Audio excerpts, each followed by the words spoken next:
Bonne nouvelle pour la rentrée académique 2022-2023, l'École supérieure d'administration, d'économie, de journalisme et des métiers de l'audiovisuel ESAE vous ouvre les portes de ses différents sites. À Gbedjourmende, à Bomé-Calavi, à Kpakpa et même à Parakou, l'université ESAE vous offre des bons d'études et des demi-bourses dans toutes ses filières en licence 1, 2 et 3. Et pour les 100 premières inscriptions en master 1 et 2, bénéficiez des demi-bourses. Nouveau bachelier, vous avez au moins la mention assez bien. Inscrivez-vous vite à ESAE et bénéficiez d'un bon de 50 000 francs CFA. Étudiants, étudiantes et nouveaux bacheliers, payez 200 000 francs CFA en sciences de gestion, sciences économiques, sciences juridiques et en administration des affaires en licence 1, 2 et 3 et 500 000 francs CFA en master 1 et 2, 250 000 francs CFA en administration générale, administration des finances, journalisme et métiers de l'audiovisuel en licence 1, 2 et 3 et 600 000 francs CFA en master 1 et 2. Alors, inscrivez-vous vite et profitez des offres exceptionnelles mais également d'un enseignement de qualité à l'université d'excellence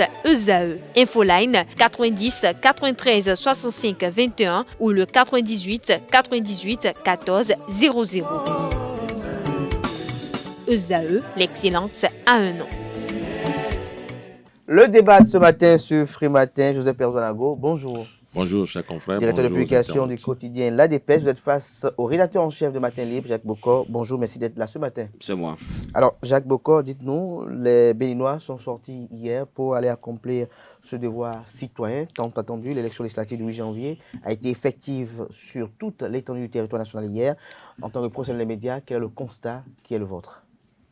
Bon, mon constat ne sera pas différent de ce que les organisations de la société civile ont fait sur le terrain, ce que des professionnels des médias déployés sur le terrain ont fait. Nous avons assisté à une organisation, je dirais, parfaite du scrutin, notamment du côté de la Sénat, mais quelques difficultés pour certains électeurs à retrouver leur nom dans des bureaux de vote. Il y a un qui a même dit qu'il a dû parcourir près de 9 bureaux de vote avant de retrouver son nom. Et c'est parce que peut-être il est endurant ou intellectuel. Il y a des citoyens qui ne sont pas allés à l'école, donc qui n'ont pas eu cette chance-là.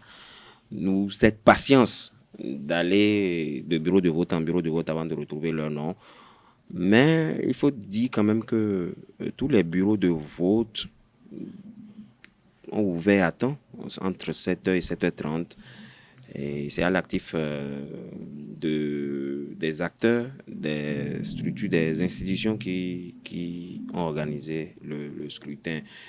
Maintenant, l'autre constat, c'est que on s'attendait à ce qu'il y ait une forte participation, mais l'engouement n'a pas été ce qu'on espérait, ce qu'on escomptait.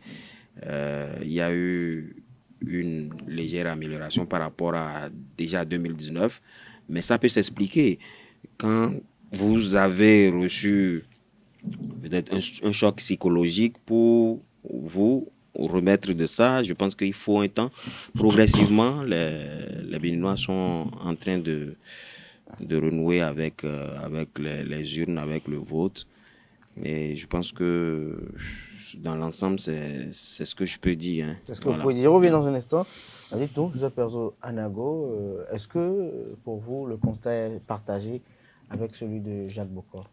Je partage certains aspects de son analyse, mais par contre, concernant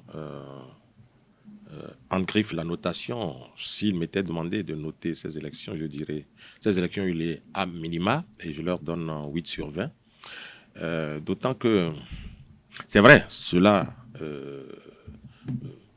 on ne peut que s'en contenter, parce que lorsque vous n'avez pas ce que vous voulez, vous ne pouvez que avoir ce que vous avez. C'est-à-dire, on nous a offert ces élections comme ça, on les a prises ainsi, tout en voulant mieux.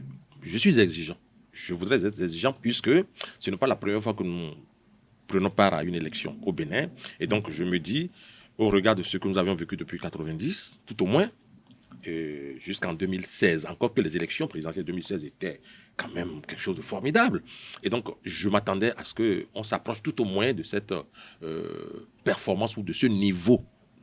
Bon, mais ce qui nous a été offert, avec, bien entendu, il a relevé certains points que je partage d'ailleurs, beaucoup d'électeurs n'ont pas pu.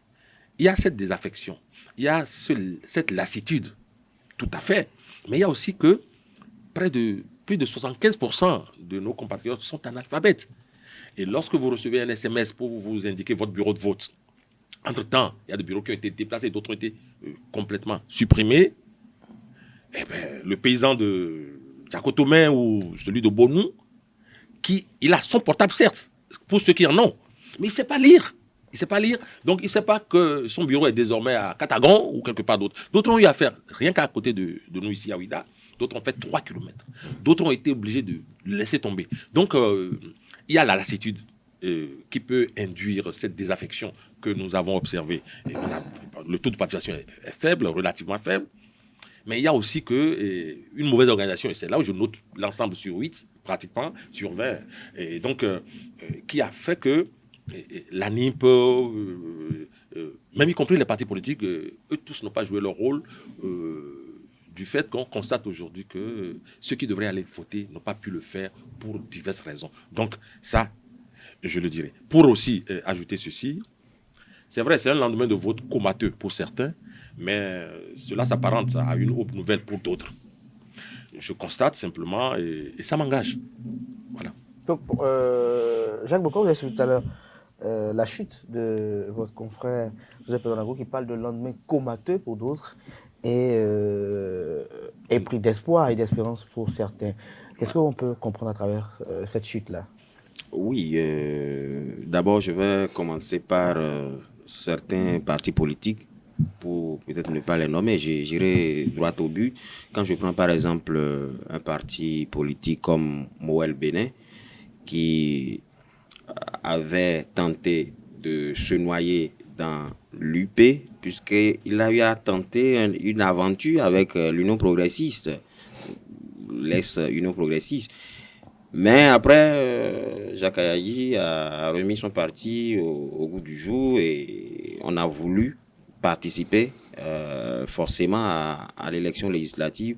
On est même allé jusqu'à dire que Patrice Talon a rassuré que cette fois-ci sera la bonne. Et ils sont allés, mais au finish, vous avez vu les résultats. On attend la Sénat ou la Cour constitutionnelle sur ces taux de participation et les statistiques qui sont relatives. Et voilà notamment ceux qui ont pu obtenir les 10%. Exactement, je prends l'UDBN qui s'est quand même évalué lors des communales. Oui. Hein, le taux n'était pas, le score fait n'était pas reluisant, mais s'est entêté pour aller aux législatives. Vous avez vu le résultat. Je prends l'Union progressiste qui se targuait d'être le parti politique, le premier parti politique au plan national, mais à l'évaluation, quand il y a eu de nouveaux éléments, c'est-à-dire on est 7 désormais, contrairement au passé où on était 2, hein, on s'est évalué, on s'est mesuré, on s'est toisé à 2.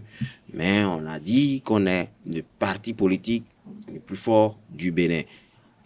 On est allé chercher du renfort, notamment le PRD, qui était dans la promotion de la remontada.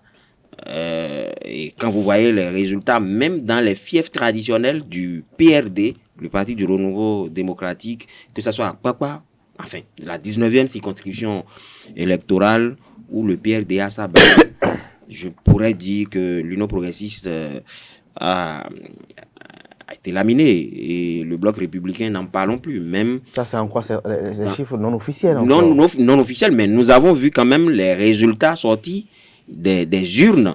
Si on doit s'en tenir à ça, si on doit se fier à ces résultats-là, on peut quand même faire des analyses tenant compte de ces résultats. Maintenant, je ne sais pas par quelle alchimie nos institutions aussi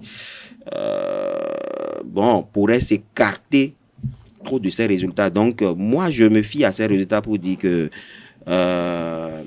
c'est une grosse désillusion pour ces partis de la mouvance. Je ne fais pas la somme de ce que récolteront tous ces partis de la mouvance, mais pris individuellement, je pense que c'est un échec pour des partis politiques qui ont reçu du financement, qui devraient animer la vie politique, qui devaient vendre les réalisations du pouvoir. Comment ils se sont pris à cette tâche, le résultat, il est là. Je prends par exemple les FCBE ou la FCBE, le chef de file de l'opposition. Vous avez vu le résultat à l'arrivée. Paul Hongpé et les FCBE carrément transparents. On ne les a pas vus sur le terrain ou carrément ils ont vu du feu.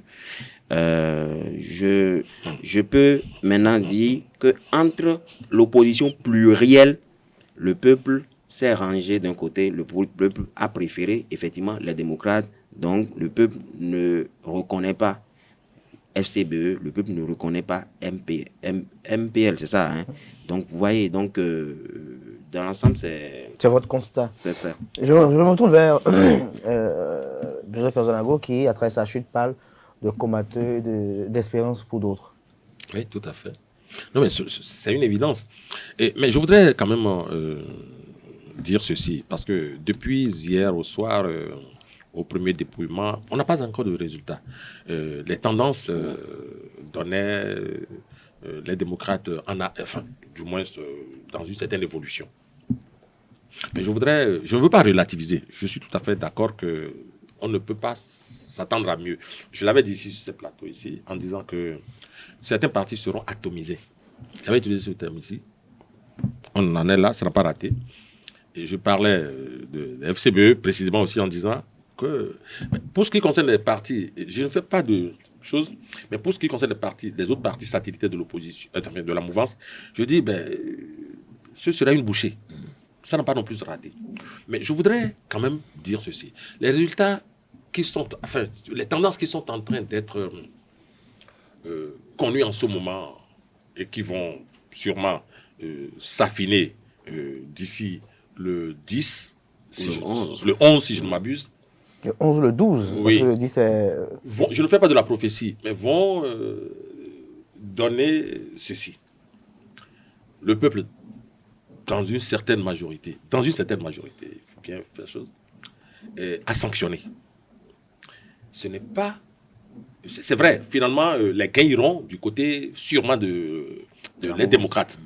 Mais ce qui s'est produit hier, parce qu'on était sur le terrain, hier dimanche, ce n'est plus l'œuvre seulement des démocrates. C'est-à-dire, le peuple, dans sa frustration, cherchait quelqu'un qui sera porteur de ses aspirations et aller. Il y en a même qui ne voulaient rien comprendre. Ils ne savent même pas qui sont ceux qui sont candidats les démocrates.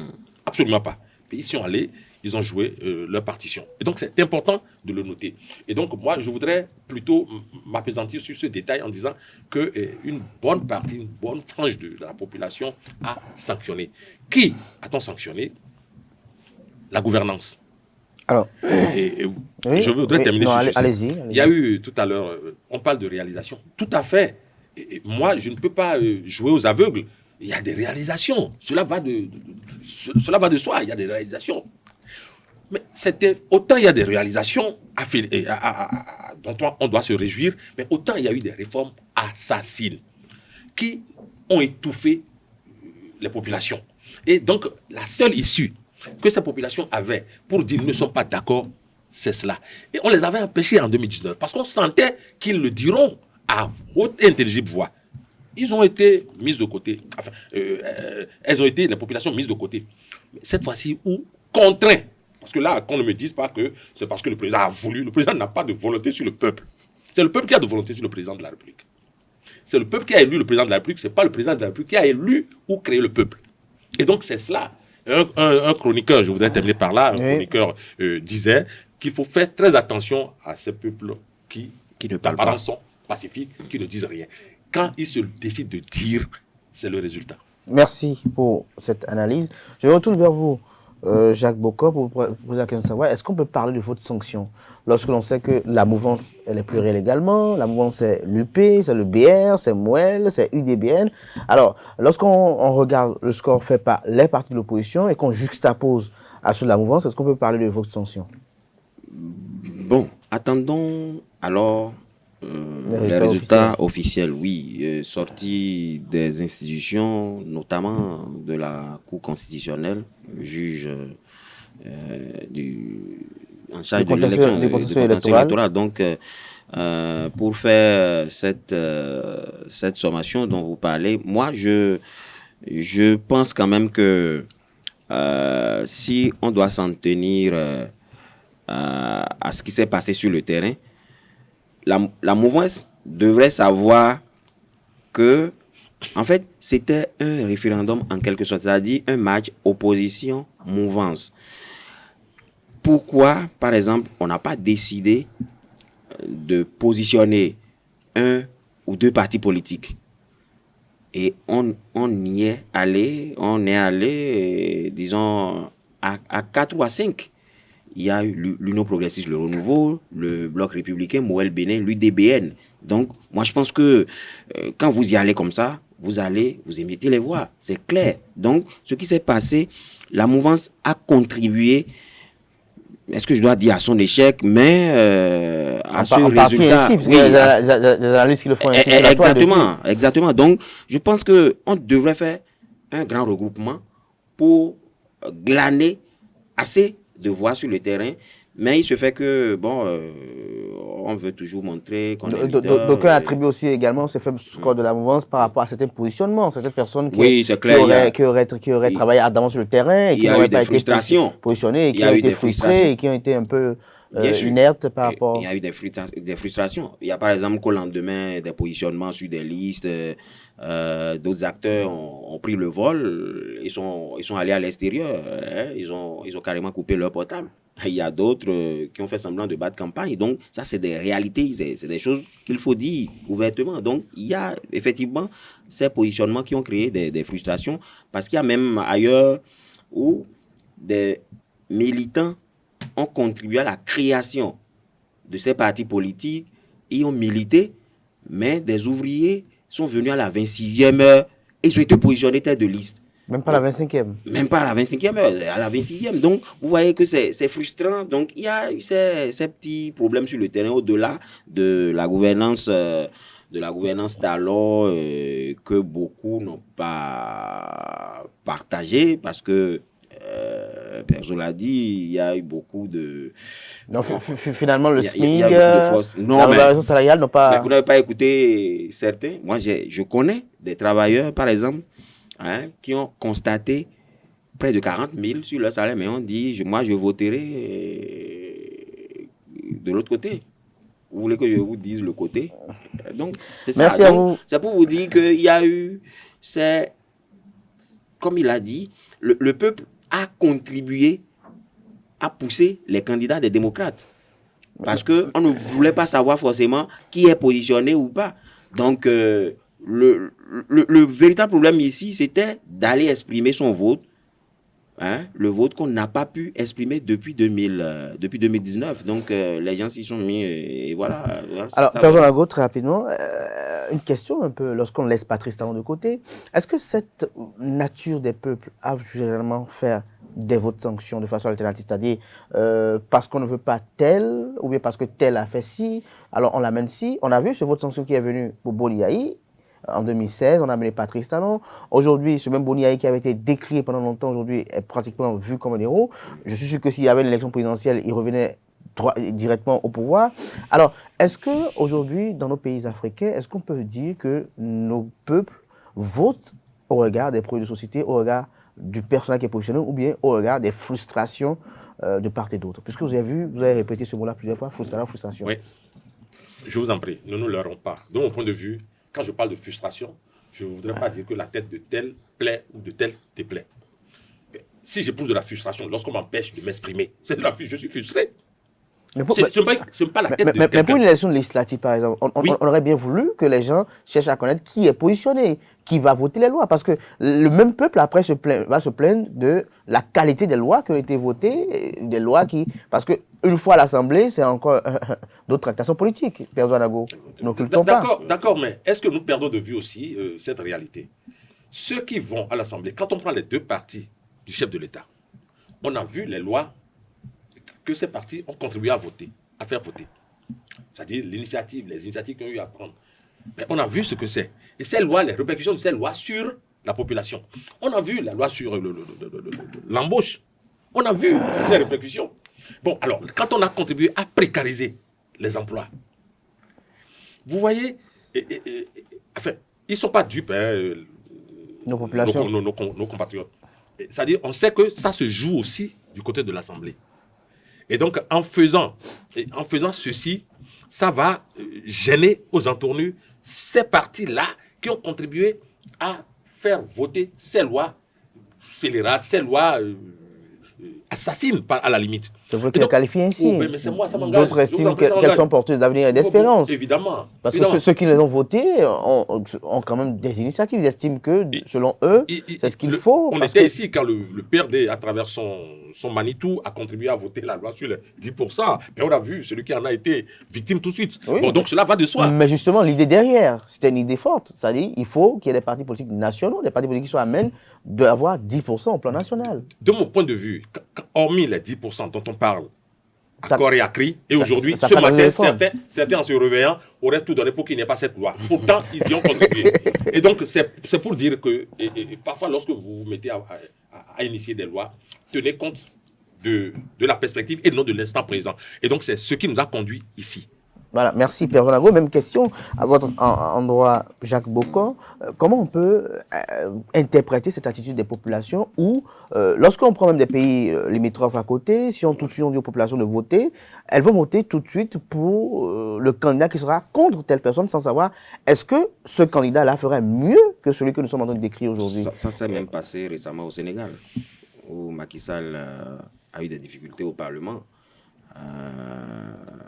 Vous l'avez vu, c'est l'expression effectivement des frustrations et je partage en partie vos inquiétudes ou votre préoccupation.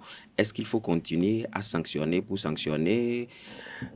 Et il y a un commentateur qui a posé la question hier de savoir est-ce que nos peuples africains sont vraiment prêts pour le développement? Bien sûr, oui, bien sûr. sont, ou sinon qu'ils sont prêts. Mais qu'est-ce qui se passe?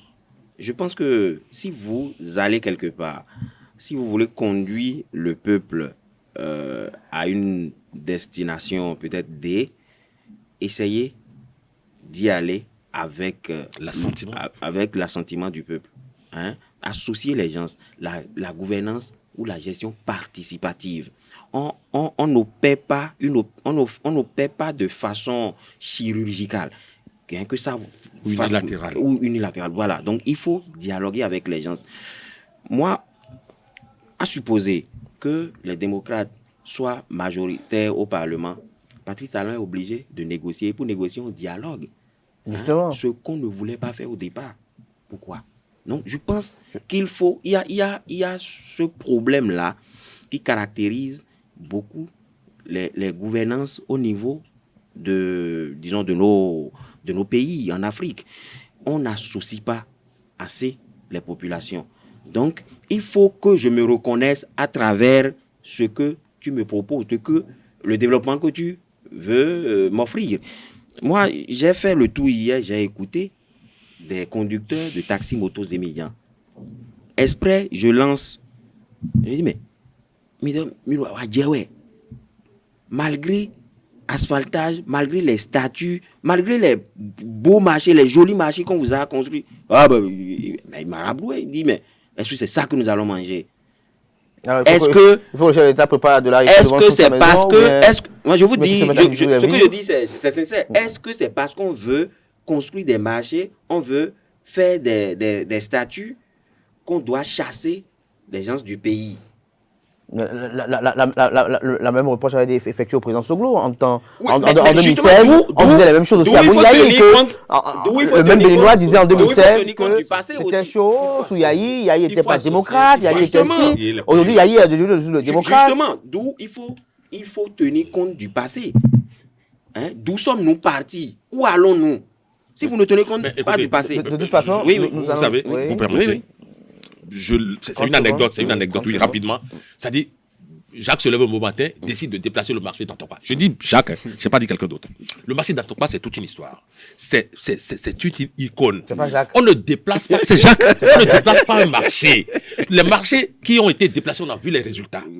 Mais est-ce que les usagers du marché ont été consultés? Merci. Donc, lorsque ce genre de développement peut construire on des comprend. gratte-ciel, On a ils compris. n'iront pas On a habiter dans compris. On a le compris. Parce que pour corroborer, un Zémian me dit Aride Gbawa, mais sous 500 000, tu vois. Vous comprenez? Alors que il y a des bonnes dames qui vendaient Est-ce que les tarifs sont déjà fixés? des bonbons, Même des les biscuits. canaris, les petits canaris. Oui, pour envoyer leurs enfants à l'université. Est-ce que les tarifs sont déjà Moi, fixés? ça me fait, Quels que soient les ça me tarifs, fait mal que c'est inaccessible. qu'on en arrive là. Parce que, au-delà de tout, il a dit, on ne peut pas cracher sur tout ce qui se fait depuis 2016.